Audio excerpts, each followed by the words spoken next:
Well, you never really know your neighbors. In this week's Hidden Heroes, meet Jesse Hayse Stevens. His friends call him Hayes, and almost every day he rolls up his garage door, turns on the radio, and enjoys a cigar. And if you ever passed by his house, you'd never suspect the kind of stories he can tell. I'm a cigar smoker. I've outlived all my sins except that. 91-year-old Hayse Stevens first discovered his love of cigars in the Navy. I'm just a little frail, pimply-faced boy with a cigar. I know I was ridiculous.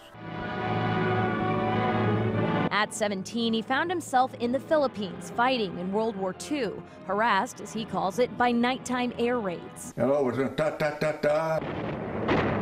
And I saw these orange tracers coming up the road, pop, pop, pop, pop. And boy, over the side of that truck I went. After the war ended, he and his fellow sailors got some supplies shipped in, and you guessed it. There were some Cuban cigars in there. I mean, Cuban cigars, real. At 19, Stevens enrolled at the University of Alabama, but was recalled during what he calls the Korean unpleasantness. After nearly 3 years, he came home and met his wife Mary and eventually got hired as a U.S. Marshal. That's when Stevens would face another challenging battle. Americans are free and sure to disagree with the law, but not to disobey it. It was 1962, and following a Supreme Court ruling, James Meredith was attempting to become the first black student to enroll at Ole Miss. And I believed it then, I believed it now. It's only right. It's right. Stevens was among the U.S. Marshals ordered to help integrate the school. We surrounded the building, and for hours and hours, we took the brunt of the attack. In the Battle of Oxford, 2 men were killed with more than 200 injured, including 160 U.S. Marshals. Stevens among them.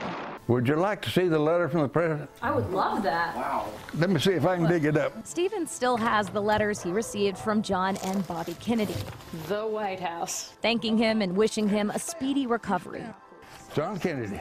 You wouldn't know it just passing by, seeing an old man smoking a cigar from his driveway.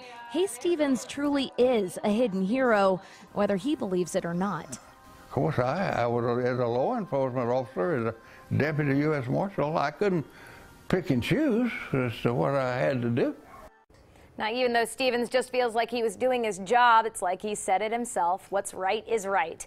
If you know someone who is a hidden hero, let us know about it. You can send your nominations in to me, Lee Garner, at WIAT.com.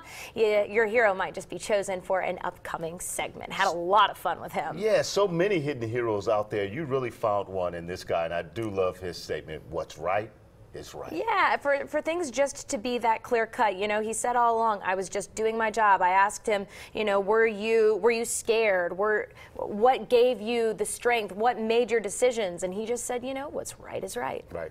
Truly a hero. Amazing. Absolutely. Nice find there, Lee. Thanks so much. 6:50.